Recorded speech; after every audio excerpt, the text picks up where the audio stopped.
Good morning. Raging on, wildfires continue to burn out west, leaving a path of destruction behind. This morning, the latest on the efforts to get things under control. Plus, commencement postponed again. President Murren sending an email saying 2020 grads will have to wait even longer to cross the stage. Details on when they could finally get their degrees. And some Saturday showers. Rain is expected throughout parts of the state Saturday night. Our weather team has your forecast. Get ready and open up those eyes. You're waking up with Cardinal weather. From Ball State Unified Media, you're waking up with Cardinal weather, live from the Ball State Weather Center.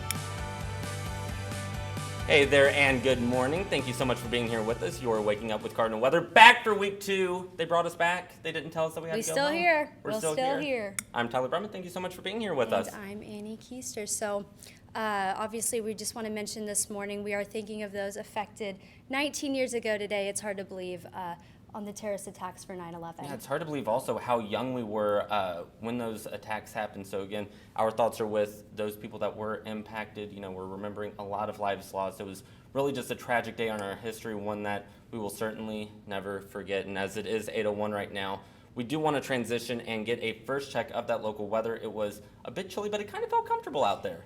We're getting a little snippet here of fall, but I've heard that we should not get too excited yet. I'm going to go ahead and send that over to Natasha Leland. Good morning. Yes, good morning, Tyler and Annie. If you woke up this morning and looked out your window, you might have seen some fog. That's going to clear up a little bit as we head throughout the day, but especially southeast of Muncie, we are still seeing that fog sticking around. And once it clears up, we are going to be left with cloudy skies, which isn't going to allow our temperatures to warm up very much.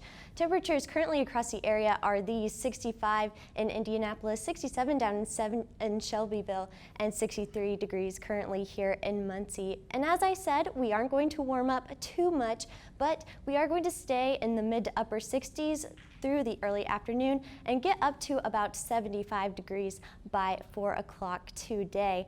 What am I tracking for you? Well, we have some morning fog and some weekend storm potentials, as well as some cooler temperatures for next week, but I'll have more in my full forecast. Natasha, thank you so much. Your top headlines here this morning: major wildfires are ravaging the West Coast. More than a dozen fire-related deaths have been confirmed, and officials say strong winds and dry conditions are fanning the flames. John Lawrence has the latest for us this morning. Fast-moving wildfires on the West Coast turning the landscape into ash, leaving some homeowners with nothing but memories. This was my front room. There's my oven, my cast iron, wood burning oven. Satellite images from the National Oceanic and Atmospheric Administration Thursday morning show parts of California, Oregon, and Washington State blanketed with smoke from these infernos. The power went out, so then I went to look over in that direction, and it was pretty thick smoke and it was pretty wide. I've seen tornadoes, I've seen earthquakes, I've seen waves wash out land, floods. I've never seen anything like this. Fire crews from other states are on hand trying to get these blazes under control. The fires that are going on in the western United States right now are unprecedented, even to our most senior leadership and senior, most tenured people on incident management teams in this country. We have not seen this before. According to the National Interagency Fire Center, more than 4.3 million acres have been scorched from dozens of active fires. We'll just keep plugging away, and hopefully the weather will cooperate with us, and that'll be a good success. I'm John Lawrence reporting. President Trump has ordered federal assistance to response efforts for Oregon and in Washington State. Governor Jay Inslee says roughly 600,000 acres were burned this week, the most the state has seen since 2015. Now, the August complex fire in Northern California has scorched more than 471,000 acres since mid-August. CAL FIRE says it's the largest fire in state history. And in more news about the complex fire, 3 people killed, several others injured, and a dozen remain missing in a wildfire that quickly spread through Butte County, California this week. 2 bodies were found in the same location, and the 3rd victim was found in another location. Investigators are working to identify more and notify relatives. Several people were injured after being trapped by the fire during the overnight hours from Tuesday to Wednesday. California Fires said more than 100 people had to be rescued.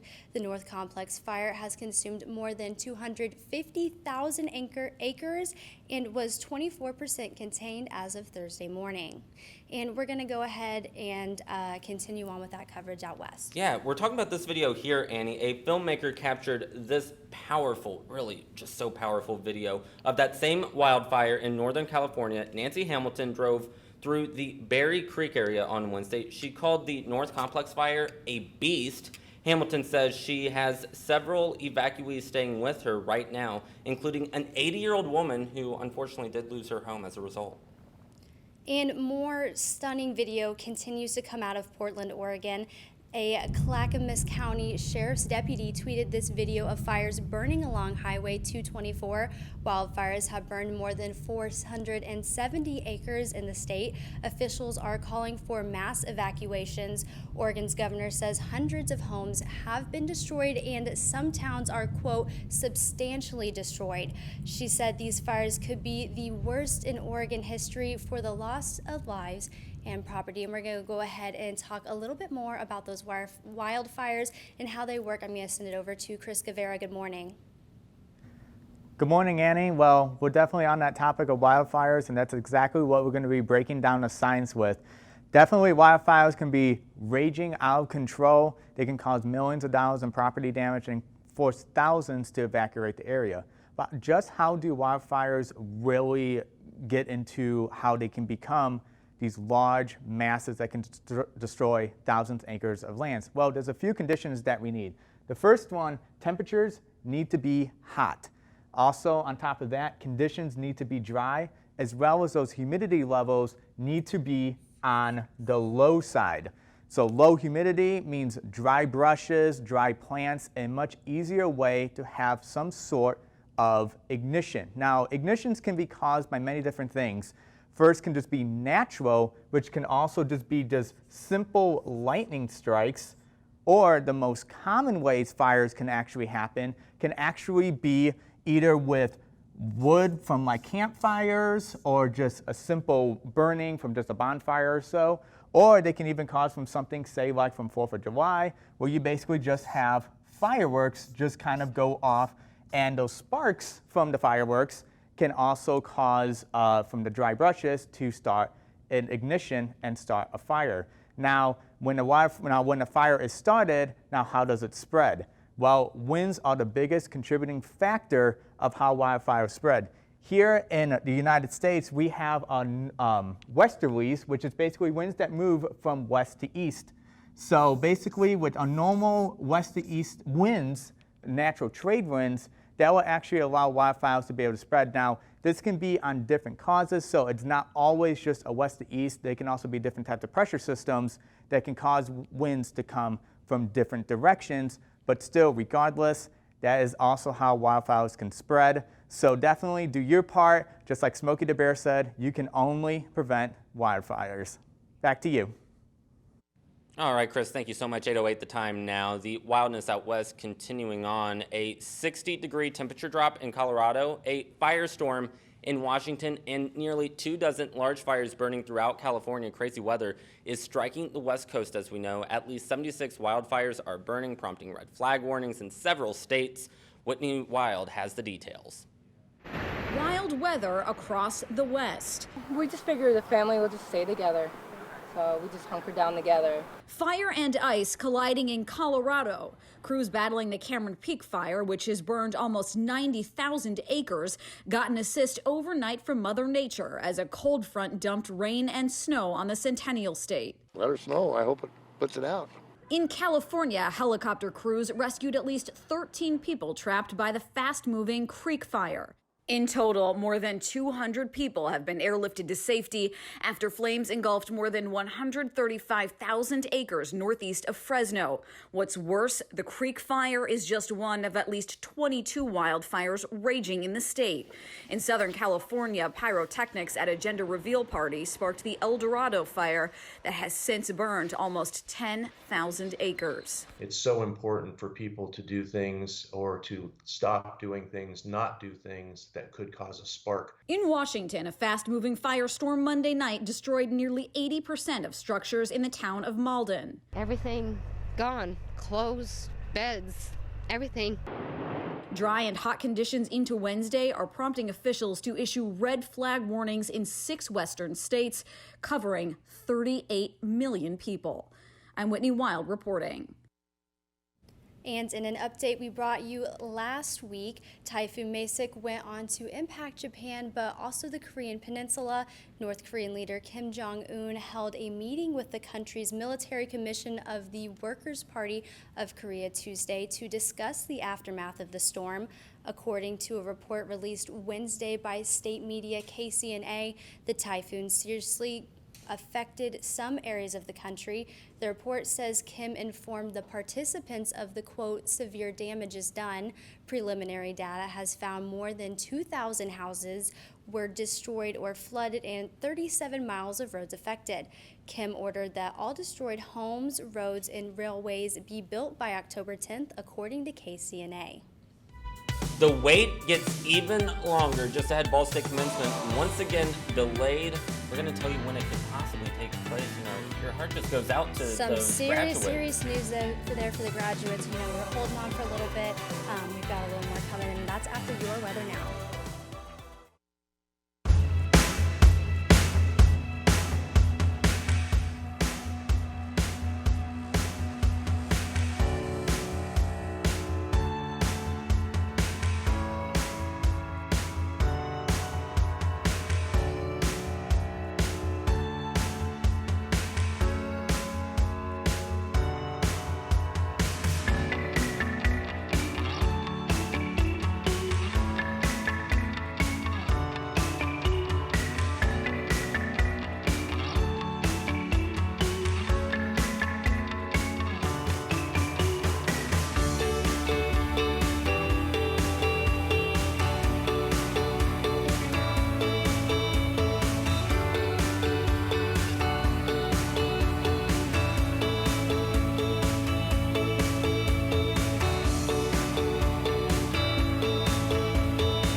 Up with Cardinal weather. Welcome back. 8:12 is the time right now. We're happy to have you here with us this morning as we continue to talk about some of those headlines here with you. So let's go ahead and talk about the latest this morning on the jobs front. The number of workers filing for first-time unemployment benefits did not change in the last 2 weeks. A Labor Department reports another 884,000 Americans filed for assistance last week. Another 838,000 workers filed for benefits under the Pandemic Unemployment Assistance Program.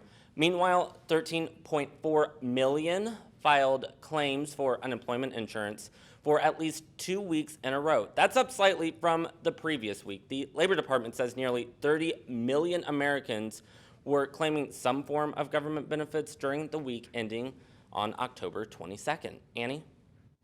The U.S. Senate failed to advance a Republican bill to address some of the economic impacts of the coronavirus pandemic. It comes 4 months after House Democrats passed the $3 trillion plan. The Senate version was narrower and would have cost about a tenth of the House's proposal. It would have provided $300 in extra weekly unemployment benefits, but did not include another stimulus check for individuals. Thursday's vote, 52-47, did not meet the 60-vote threshold. All Democrats and Republican Senator Rand Paul of Kentucky voted against the bill. Congress passed legislation earlier in the year providing more than $2 trillion in response to the pandemic. In campus news this morning, commencement delayed again. Ball State President Jeffrey Mearns provided an update yesterday on the 2020 commencement ceremonies after moving the spring and summer commencement to October 10th. Now that's not going to happen. In an email sent yesterday, Mearns said it is no longer feasible for us to hold commencement ceremonies on that date. This includes those who graduated in both the spring and summer semesters. It also includes those graduating in December. Mearns says he hopes to hold an in-person ceremony in the spring of 2021. He says all of the 2020 grads can return to accept their degrees at a future commencement. The latest coronavirus numbers this morning from BSU and the state of Indiana. According to Ball State's COVID-19 dashboard, one more positive student case and one more student test was reported through the partnership with IU Health. No other employee cases or tests were reported on the dashboard. 2 more student cases and 1 more employee case were either self-reported or reported through outside sources. Today, the state of Indiana Health Department says 764 additional cases were reported. ISDH also announced another 13 Hoosier deaths. Indiana State Health Commissioner Dr. Christina Bach says Vault Labs will be added to help get results quicker for those tested at IU and Purdue. Bach says these labs will only be used to collect results from those saliva-based tests. State leaders warned the results where IU and Purdue are located can be a bit misleading. We expect to be adding about 50,000 historical negative results to our test totals over the next week. Because of this, we are putting alerts on our dashboard for Monroe County and Tippecanoe counties because their positivity rates will be most impacted once these negative results are included. Officials say more testing sites will be added across the state to help with some of those wait times. Also this morning, social distancing and masks aren't the only changes at BSU this semester. New buildings, including North Dining, can be seen across campus. I got a really cool look inside how North Dining Hall is spending its early days amid the pandemic. Bring it out.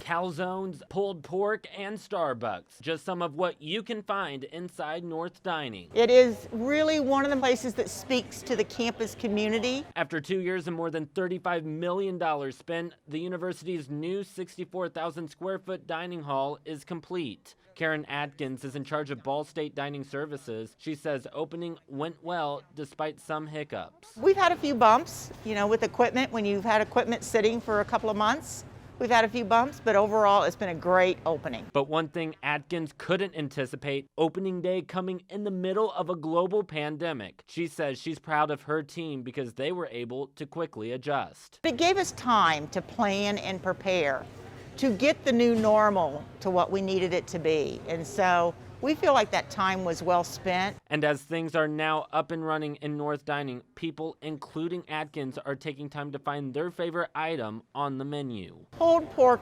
barbecue nachos. It's offered every Friday. And so far I have not avoided it on Fridays. See, I've been telling Annie all morning long we need to try those pulled pork barbecue nachos, especially since they're available today. North Dining, by the way, is open 7 days a week. We've got their hours and that menu, including those pulled pork barbecue nachos, online at ballstatedaily.com. And another building coming to campus. Construction is underway for the new $87 million foundational science building. It's going up just behind the health professions building that cut its ribbons less than a year ago. The learning space will be focused for STEM majors, specifically biology and chemistry. There will be a mix of biology and chemistry on each floor, featuring a vivarium for animals in the basement and an aquatics lab. The placement purpose is to keep those STEM students who often use the health professions building nearby. At that time was to build 2 separate buildings, one for the College of Health and one for what is more the STEM-related fields, which would be biology and chemistry. But it made a lot of sense to phase it in that manner with 2 new buildings because biology and chemistry support a lot of the foundational sciences for the health fields. The hope is that the 2 buildings will push that after-class traffic toward the village. The $87 million budget came from the state of Indiana, and it's expected to be finished in June of 2021 and be fully functional for the students in 2021's fall semester. And we're going to go ahead and open it back up, take another check in at that weather. Good morning, Morgan. Good morning.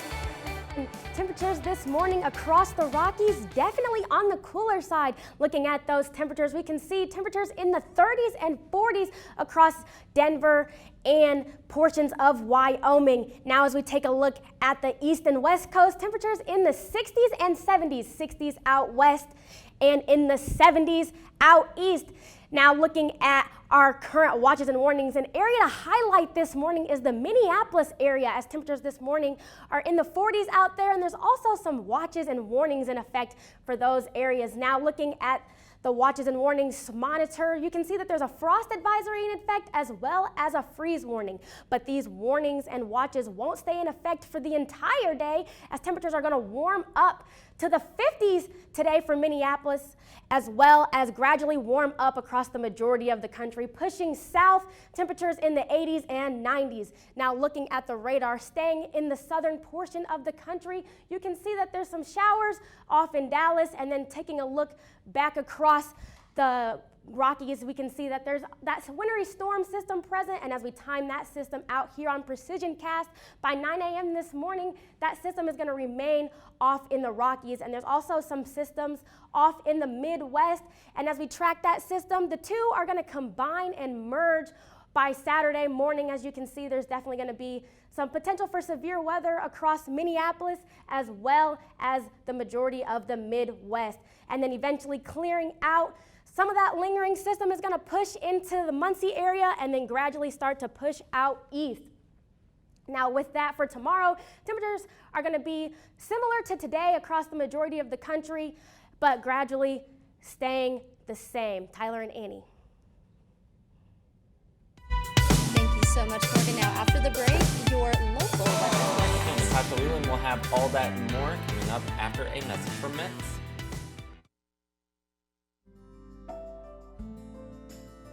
Riding the bus is an easy thing to do.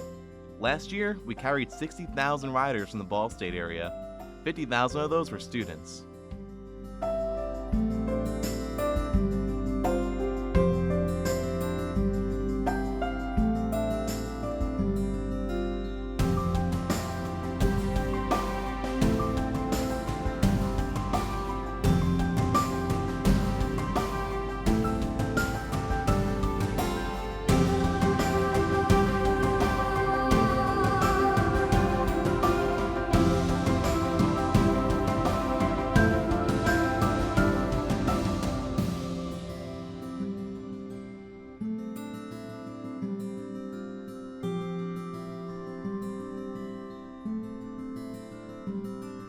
Anywhere you want to go, Mitz will take you there.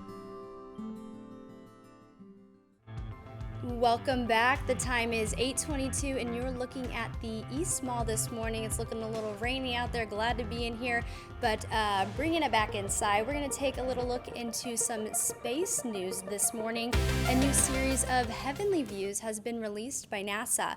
Recently released photos feature stars, galaxies, and even planetary nebulas. However, the pictures you're seeing on the screen are much different than what is visible to the human eye. These images were created using data from the Chandra X-ray Observatory, an extremely powerful telescope which was used back in 2000 by high schoolers to discover a neutron star. Now this telescope is being used to obtain new information on the galaxy Messier 82 and the planetary nebula Helix Nebula, bringing both old and new discoveries to life through photos. And bringing it back to Earth, we're going to check in on our weather here in Muncie. Natasha. We are tracking some fog this morning. That's sticking mostly to the southwest of Muncie, impacting the Anderson area. That's going to clear up here as we go throughout the morning. Besides that, we're seeing mostly cloudy conditions. Not going to be much in the means of rain today, just a few of those cloudy skies sticking around. But if you look off to the west, there is a system out there that is going to be moving in this weekend, bringing us a chance of some showers and storms later on. And it's also going to cool us down a little bit. Temperatures this morning are pretty comfortable in the mid to upper 60s, 65 down in Indianapolis, 62 in Kokomo, 63 degrees currently here in Muncie. And if you take a look at the dew points, it's 60 degrees here in Muncie. The dew point, when the dew point and the temperature are pretty close together, that could that has like a lot of moisture in the air, so it will make for some foggy conditions, along with some lighter wind speeds. But you can notice that the wind speeds are picking up a little bit, 13 miles per hour here in Muncie. So that means that that fog is going to clear up, leaving us with mostly cloudy conditions, as you see here on Precision Cast. As we head throughout the day, the clouds are going to stick with us, maybe a few breaks, but not much, and that's going to leave us a little bit cooler than we have been seeing lately. And if we look here for the hourly today, we're going to be 65 at 9, 71 at 1, 75 degrees by 4 for the high today. We'll cool down just a little bit for tonight. Temperatures around 61 degrees. Again, those mostly cloudy skies are going to be sticking with us. And as we get into Saturday, we will see a little bit of clearer conditions and for most of the day until we get into the afternoon. The clouds will start coming in. We'll even see some chances of precipitation starting around 3 o'clock is when we could see some showers, but mostly that is going to be more towards Sunday morning, Saturday night, and that is from that system that is out to the west that could be impacting us then. And by the time we get into Sunday afternoon, that system will have moved through. We'll be left with partly cloudy skies. So here's a look at the weekend forecast. 30% chance of showers and storms in the afternoon, definitely a higher chance as we get into the evening. And as we get into Sunday, you can see 78 degrees for the high, a little bit cooler, 30% chance of showers and storms in the morning, but it will begin to clear up. So if you are looking for a little bit of fall this weekend, Saturday, I would just stick to pumpkin iced coffee, but Sunday might be a little perfect for pumpkin picking because it's going to be a little cooler. Not really ready for sweater weather, but if we take a look at the mid 7-day forecast, we are going to be a little bit cooler. Temperatures sitting in the mid to upper 70s for earlier next week. Again, the best chance of rain for next week is going to be about Saturday into Sunday, and as we head into the rest, it's going to be around 80 and 79 degrees. Wow, Natasha, looking like a nice forecast. We're finally getting that sweater weather, so it's kind of nice to see some of those cooler temperatures coming because I know that it's been a hot, past few weeks. Oh yeah, for sure. We were reaching 90 there for a couple of days, so it'll be nice to see temperatures sitting in the 70s. Yeah, it's nice to see those warmer temperatures go away. Natasha, thank you so much. And coming up in just a moment, the top stories from this week in your Cardinal Weather News Minute. Details on the controversies surrounding the president's response to the pandemic and a new experience comes to Minnetrista. Stay with us.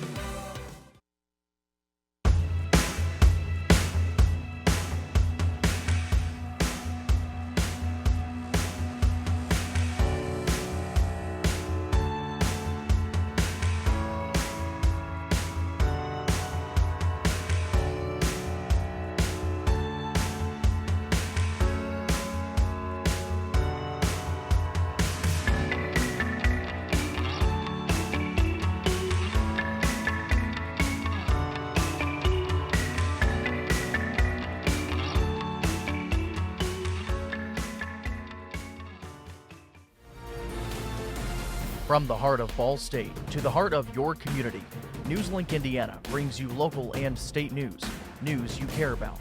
We pride ourselves with giving you the most reliable news coverage, stories that affect you, linking you to the community each night on air and online. NewsLink Indiana, bringing news to the heart of your community.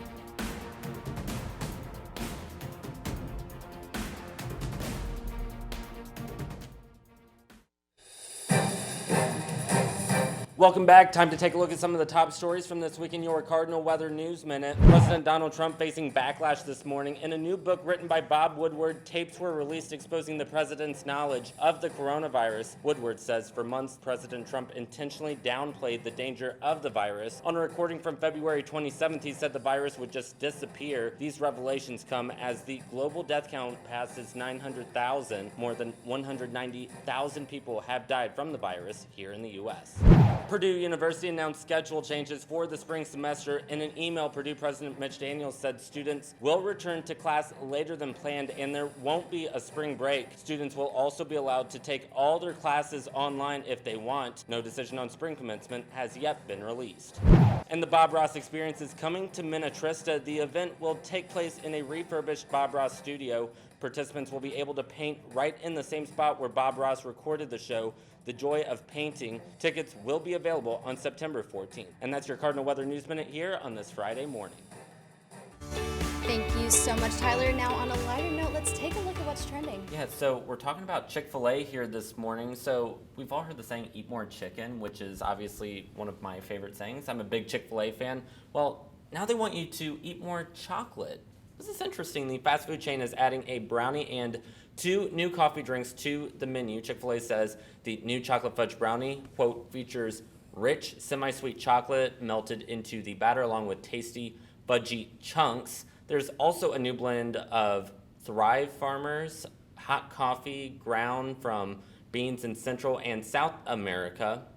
Those 2 join the permanent menu in the U.S. on Monday. Chick-fil-A is also adding a seasonal mocha cream cold brew available for a limited time. And we do want to get one final check of that weather. Who knows, maybe we'll be needing that mocha sometime soon, Natasha? Well, we have some rain potential this weekend, and after that, we're going to have temperatures in the upper 70s. All right, thank you so much, Natasha. Thank you for joining us this morning, and we'll see you next week.